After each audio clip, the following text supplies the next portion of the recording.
जय श्री कृष्णा दोस्तों, मेरा नाम है अजय कृष्णवंशी। हम चौहान राजवंश के बारे में पिछले कुछ दिनों से दोस्तों चर्चा कर रहे थे।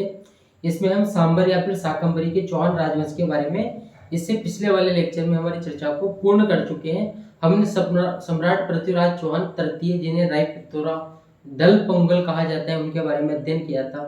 वहां से दोस्तों उस शाखा का अंत हो जाता है और आज हमारी चर्चा का विषय है दोस्तों रणथंभौर का चौहान राजवंश।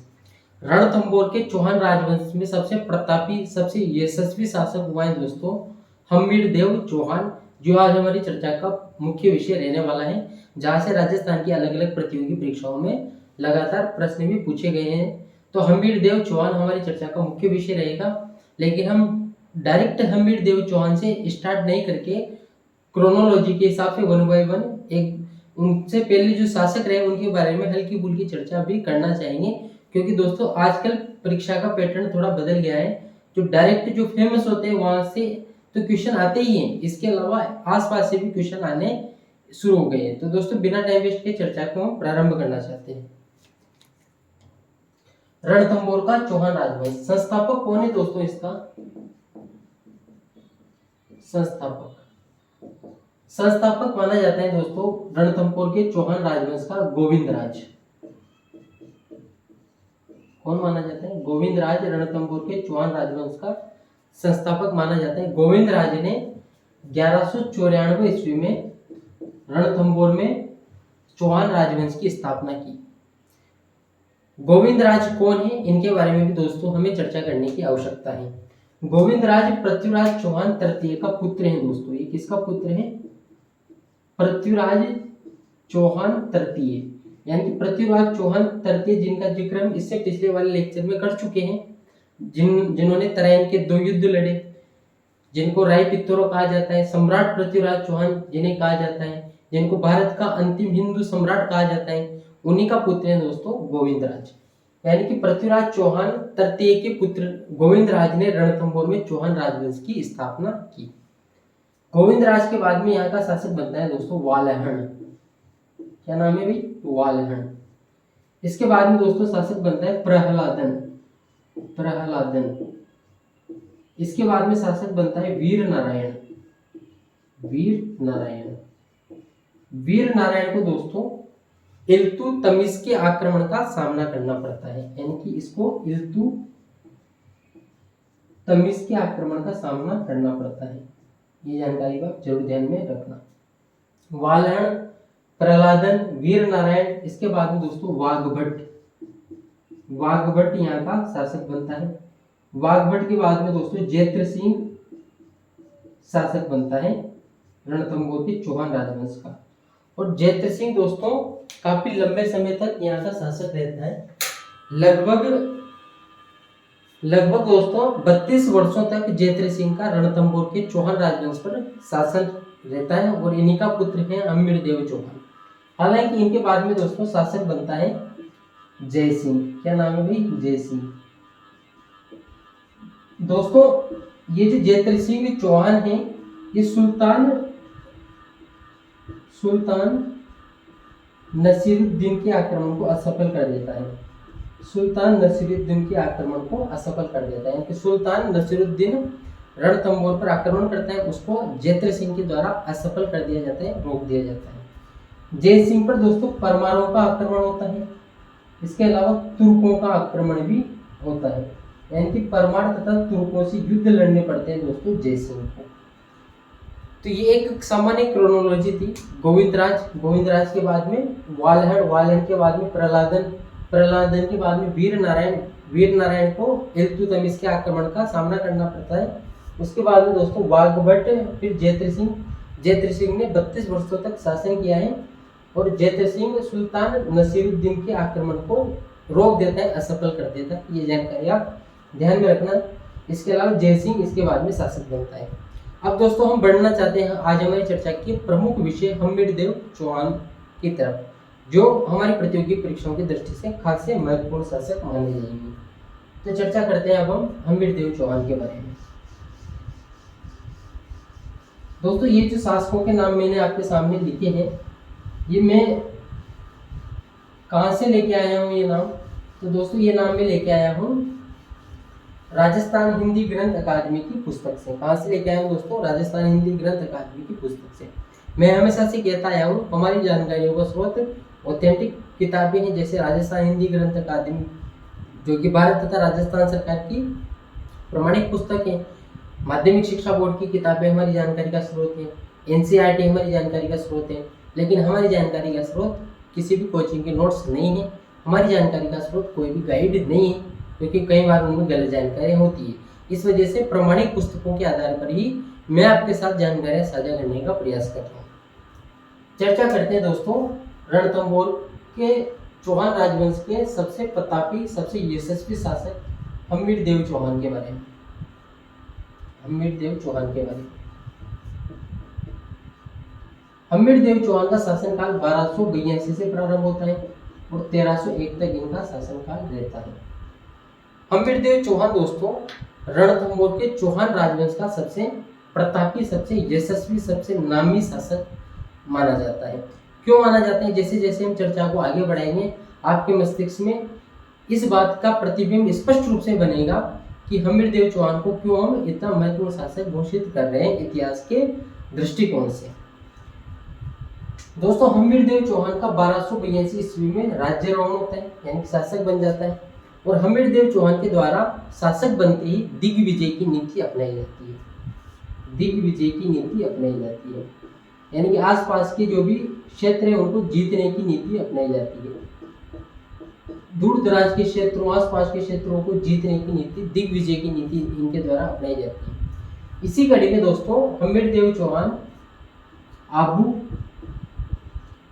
काठियावाड़ इलाका जो कि गुजरात में है, आबू, काठियावाड़, चंपा, धार, पुष्कर, इन सभी क्षेत्रों या फिर इन सभी राज्यों पर अधिकार कर लेता है। या फिर हम यूँ भी कह सकते हैं दोस्तों हम्मीरदेव चौहान के द्वारा दिग्विजय की नीति अपनाई जाती है।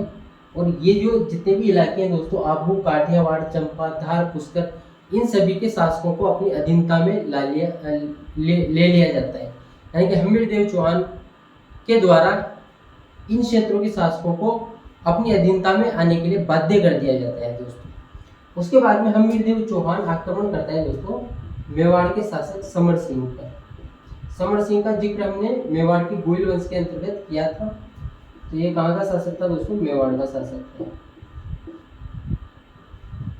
कौन सी शाखा का शासक था दोस्तों? मेवाड़ की गोइल वंश की दो शाखाएं हैं, एक तो रावल शाखा और एक राणा शाखा। रावल शाखा का 1303 में अंत हो गया था रावल रतन सिंह के समय ही।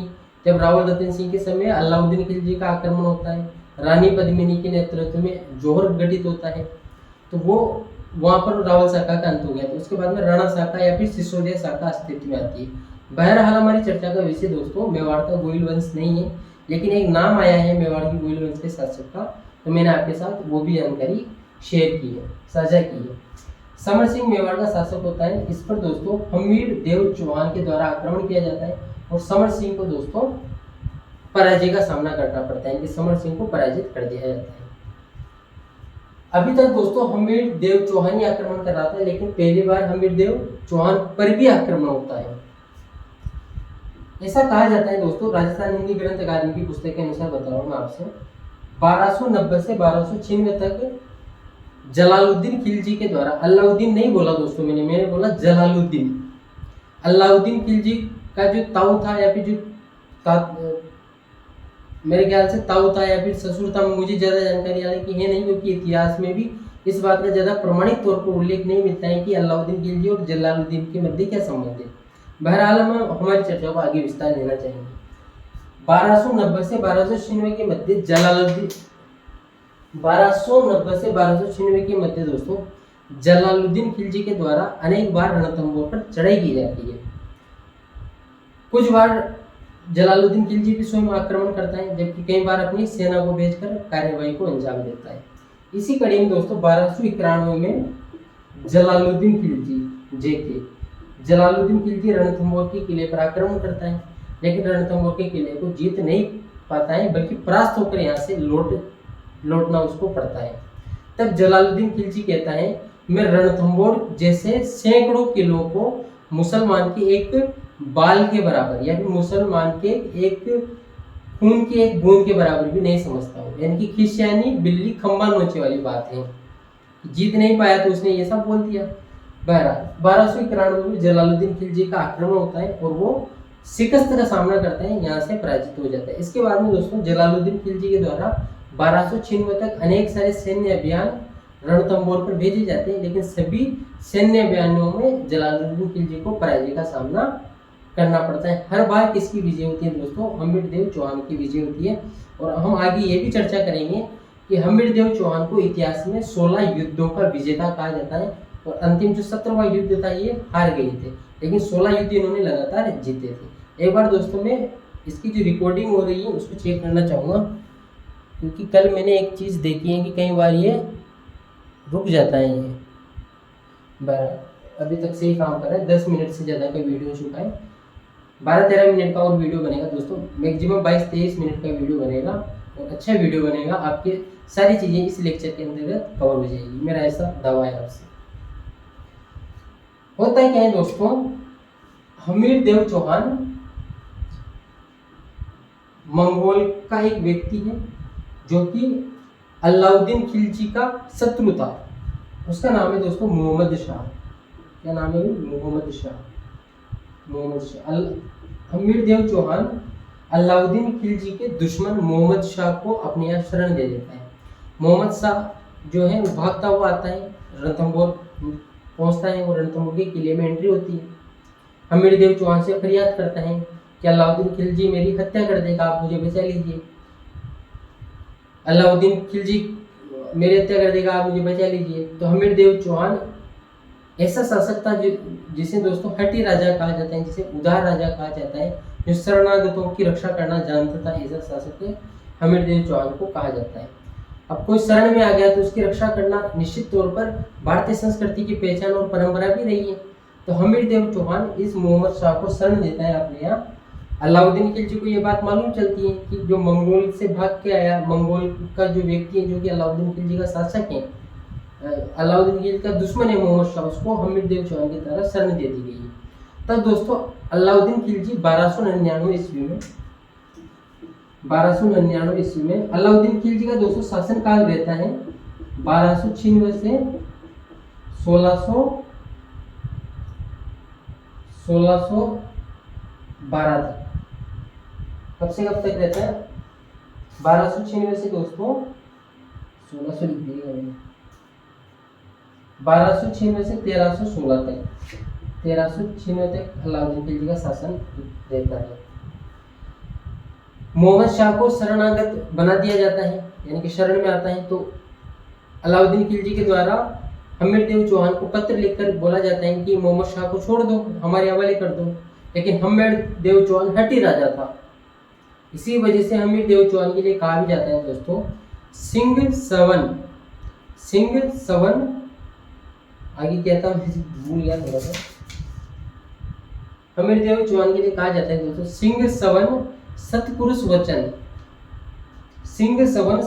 वचन कदली फलत एक बार तिरिया तेल हमीर हट चढ़े ना दूजी बार।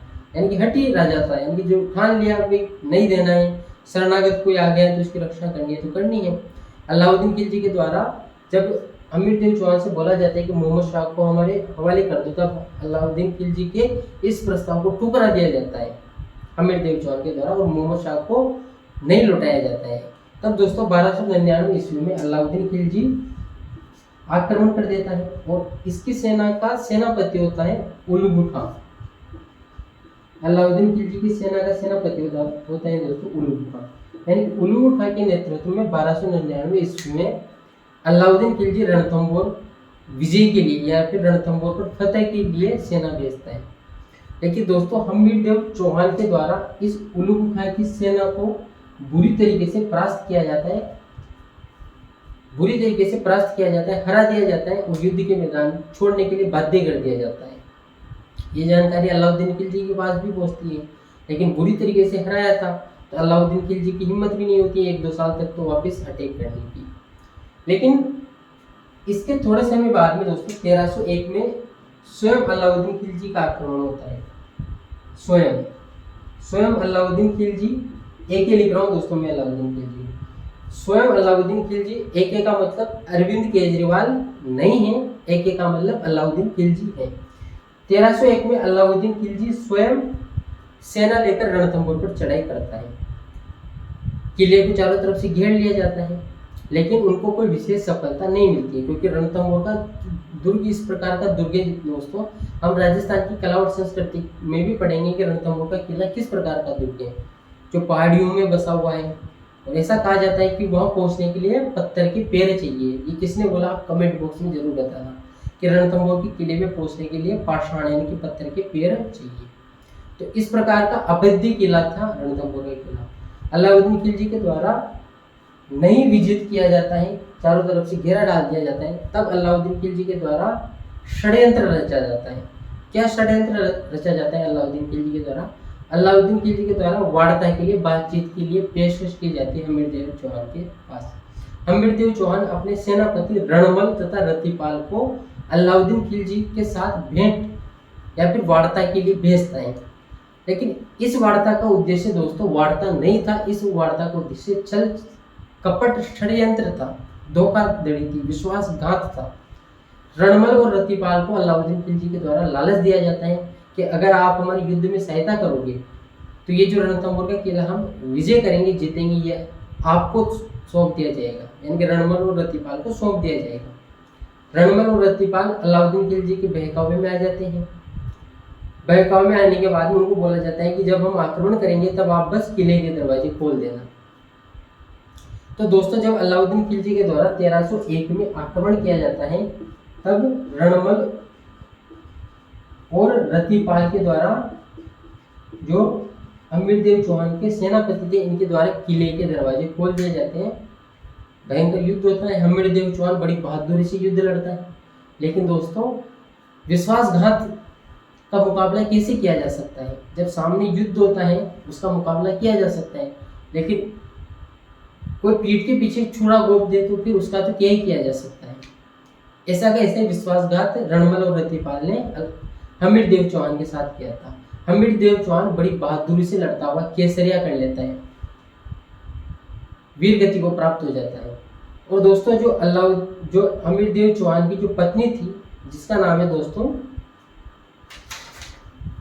जो इनकी पत्नी थी दोस्तों, जिनका नाम है रंगा देवी, हमीरदेव चौहान की जो पत्नी है दोस्तों रंगा देवी, ये कर लेती है दोस्तों जोहर। क्या कर लेती है? जोहर कर लेती है। हमीरदेव चौहान केसरिया कर लेता है, हमीरदेव चौहान की पत्नी रंगा देवी जोहर कर लेती है। और ऐसा कहा जाता है कि इस युद्ध के दौरान हमीरदेव चौहान की एक पुत्री, जिसका नाम देवल है, वो उसने भी जोहर किया था। दोस्तों 1301 में अलाउद्दीन खिलजी के आक्रमण के दौरान ये जो रणथंभौर में हमीरदेव चौहान के द्वारा केसरिया किया गया और उनकी पत्नी रंगा देवी के द्वारा जोहर किया गया, इसे राजस्थान का पहला साका तथा पहला जोहर कहा जाता है। और यहाँ से राजस्थान की हर प्रतियोगी परीक्षाओं में प्रश्न पूछे गए हैं, ये जानकारियां जरूर ध्यान में रखना। सारे घटनाक्रम में आपको बता चुका हूँ दोस्तों। रणमल और रतिपाल जिन्होंने विश्वासघात किया, युद्ध के उपरांत ही अलाउद्दीन खिलजी के पास गए, में हमें किला दे दो। तब अलाउद्दीन खिलजी ने कहा कैसी मजाक कर रहे हो आप लोग? इन्होंने बोला कि आपने वादा किया था। अलाउद्दीन खिलजी ने बोला था कि वादा तो किया ही जाता है तोड़ने के लिए। खैर ऐसा ही बातें हैं, इनको किला नहीं दिया गया। कुछ इतिहासकार कहते हैं कि इनको मरवा दिया गया, जो अपने राजा के नहीं हुए वो हमारी क्या होनी, ऐसा कहकर अलाउद्दीन खिलजी के द्वारा रणमल और रतिपाल को मरवा दिया गया। बहरहाल इस दौरान दोस्तों, इस आक्रमण के दौरान अलाउद्दीन खिलजी के साथ अमीर खुसरो भी आया था। अमीर खुसरो भी आया था और अमीर खुसरो ने अपनी एक पुस्तक लिखी है दोस्तों, जिसका नाम है खजाइन उल फुतुह। क्या नाम है? नाम ही बड़ा डिफिकल्ट है। खजाइन उल फुतुह। अमीर खुसरो ने अपनी पुस्तक खजाइन उल फुतुह में इस युद्ध का वर्णन किया है और एक स्टेटमेंट भी दिया है उसने, अमीर खुसरो ने। अमीर खुसरो ने बोला है दोस्तों, इस युद्ध के उपरांत आज कुफ्र का गढ़ इस्लाम का घर हो गया। कुफ्र यानी कि जो काफिर हैं, यानी कि जो मुसलमान हैं, उस समय के जो मुसलमान थे वो ऐसा मानते थे, और अभी वर्तमान में भी बहुत सारे मुसलमान ऐसा मानते ही हैं कि जो गैर मुस्लिम है वो काफिर हैं, फिरका परस्त हैं। कुफ्र यानी कि जो गैर मुस्लिम है उसको कुफ्र या फिर काफिर कहा जाता है उनकी शब्दावली में। तो अमीर खुसरो इस युद्ध के उपरांत कहता है दोस्तों, आज कुफ्र का गढ़ यानी कि आज काफिर का गढ़ इस्लाम का घर हो गया। यानी कि जहाँ कभी हिंदू शासक हुआ करते थे, हिंदू रीति रिवाज चला करते थे, आज वहाँ पर मुस्लिम रीति रिवाज चलेंगे, मुस्लिम प्रथाएं वहाँ पर प्रारंभ हो जाएगी। दोस्तों अलाउद्दीन खिलजी के द्वारा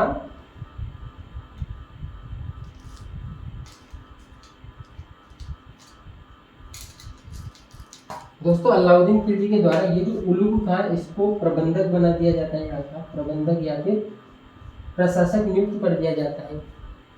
और उसके बाद में अलाउद्दीन खिलजी तो वापस लौट जाता है, लेकिन उलुग खान यहाँ का प्रबंधक या फिर प्रशासक होता है। इस प्रकार दोस्तों ये जो रणथंभौर का चौहान राजवंश था, जिसकी स्थापना 1194 ईस्वी में गोविंद राज, जो कि पृथ्वीराज चौहान का पुत्र है, उसके द्वारा की गई थी। इसका 1301 में इस शाखा का अंत हो जाता है हम्मीरदेव चौहान की मृत्यु के साथ ही। अब हम थोड़ी सी चर्चा दोस्तों हम्मीरदेव चौहान की करना चाहेंगे, उनके थोड़े व्यक्तित्व का अब हम मूल्यांकन करना चाहेंगे।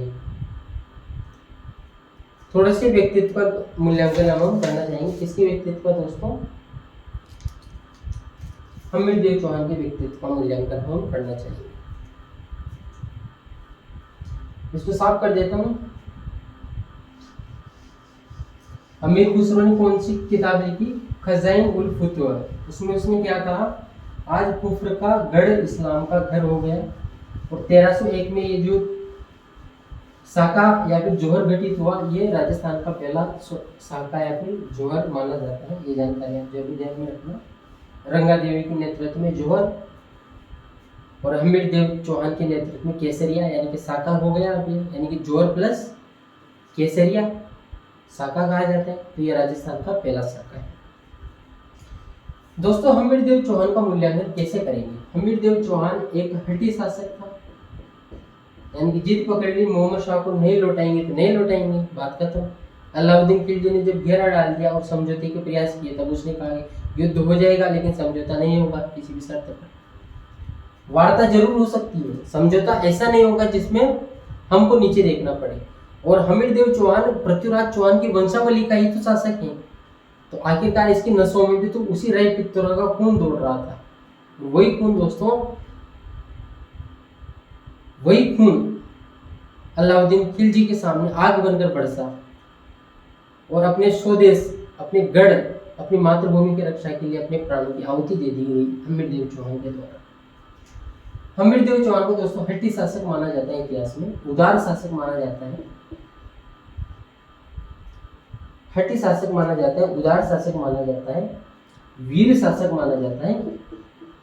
और भी उपमाएं हम दे सकते हैं, फिलहाल इनसे काम चला लेते हैं। हम्मीरदेव चौहान को कैसा शासक माना जाता है दोस्तों? हठी शासक माना जाता है, उदार माना जाता है, वीर माना जाता है। हम्मीरदेव चौहान के लिए कहा जाता है दोस्तों सिन्हा सवन। सिन्हा सवन सतपुरुष वचन, सतपुरुष वचन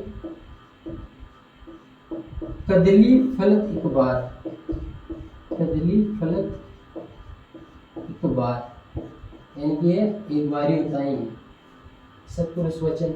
सिन्हा सवन सतपुरुष वचन कदली फलत इकबार, तिरिया तेल, यानी कि लड़की की जो शादी होती है उसमें जो तेल ज्वारा किया जाता है वो एक बार ही किया जाता है।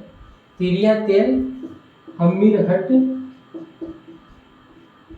हमीर हट चढ़े ना दूजी बार, चढ़े ना दूजी बार। सिन्हा सवन सतपुरुष वचन कदली फलत इकबार, तिरिया तेल हमीर हट चढ़े ना दूजी बार। और ये जो दोहा प्रसिद्ध है दोस्तों, ये दोहा प्रसिद्ध है हम्मीरदेव चौहान के लिए, जिसमें हम्मीरदेव चौहान को हठी शासक कहा गया है, जिद्दी शासक कहा गया है। हम्मीरदेव चौहान की प्रशंसा अनेक सारे ग्रंथों में मिलती है दोस्तों, जैसे कि हम्मीर महाकाव्य में हम्मीर देव चौहान की प्रशंसा मिलती है, इनके बारे में जानकारी मिलती है। हम्मीर महाकाव्य की रचना नयन चंद्र सूरी के द्वारा की गई, नयन चंद्र सूरी के द्वारा की गई, उसमें इनकी जानकारी मिलती है, शौर्य का बखान मिलता है। हम्मीर रासो, 3 हम्मीर रासो हैं दोस्तों, लेकिन मैं जिस हम्मीर रासो की बात कर रहा हूँ उसकी रचना जोधराज ने की है। इसमें भी हम्मीर देव चौहान के बारे में जानकारी, उनके शौर्य वीरता के बारे में जानकारी हमें मिलती है। हम्मीर महाकाव्य से मिलती है, हम्मीर रासो से मिलती है दोस्तों। इसके अलावा हम्मीर हट जिसकी रचना किसने की थी? चंद्रशेखर ने की थी, चंद्रशेखर ने इसकी रचना की थी। राइटिंग थोड़ी सी खराब है, लेकिन जानकारियाँ सही उपलब्ध करवा रहा हूँ, जानकारी पर भरोसा रख सकते हैं। हम्मीर महाकाव्य, हम्मीर रासो, हम्मीर हट, इन सभी ग्रंथों से हम्मीर देव चौहान की वीरता, बहादुरी, शौर्य तथा उनके बारे में जानकारियाँ मिलती हैं कि वो किस प्रकार का शासक रहा था। इसके अलावा दोस्तों अमीर खुसरो भी हम्मीर देव चौहान की प्रशंसा करता है। अमीर खुसरो जो कि इतिहासकार था, जो कि अलाउद्दीन खिलजी के साथ ही आया था, जिसने खजाइन उल फुतुह नामक पुस्तक लिखी, उसने भी हम्मीर देव चौहान की प्रशंसा की है। इसके अलावा दोस्तों निजामुद्दीन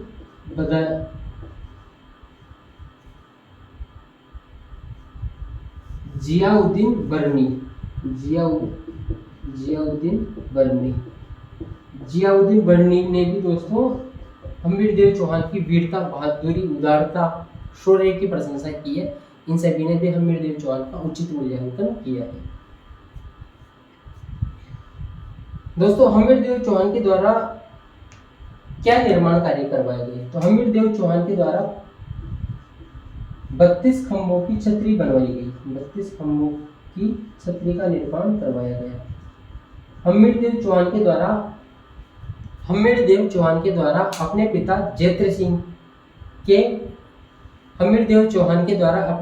जैत्र सिंह ने जो 32 वर्षों तक शासन किया था, उनकी स्मृति में 32 खंभों की छतरी का निर्माण करवाया गया रणथंभौर के किले में। अगर आप रणथंभौर के किले में घूमने के लिए जाते हो तो ये 32 खंभों की छतरी जरूर आप वहाँ पर एक विशेष आकर्षण का केंद्र बनती हुई नजर आएगी। मैं खुद रणथंभौर के किले में घूमने गया हूँ दोस्तों, देखने गया हूँ, विजिट करने गया हूँ।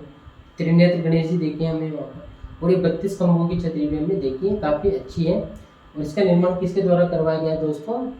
हम्मीर देव चौहान के द्वारा करवाया गया।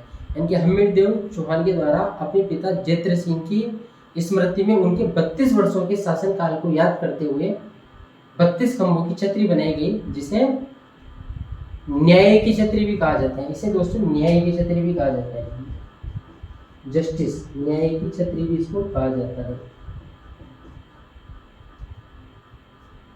इसके अलावा दोस्तों हम्मीर देव चौहान के द्वारा अपनी पुत्री पद्मिनी के नाम पर पद्मनाभ तालाब का निर्माण भी करवाया गया, पद्मनाभ तालाब का निर्माण भी करवाया गया। हम्मीर देव चौहान के द्वारा अपनी पुत्री पद्मिनी के लिए या फिर पद्मिनी की स्मृति में जो भी है कह सकते हैं, उनके लिए पद्मनाभ या फिर पद्मिनी के नाम पर पद्मनाभ तालाब का निर्माण भी करवाया गया। ये सारी जानकारी दोस्तों आज हमारी चर्चा का विषय रही है।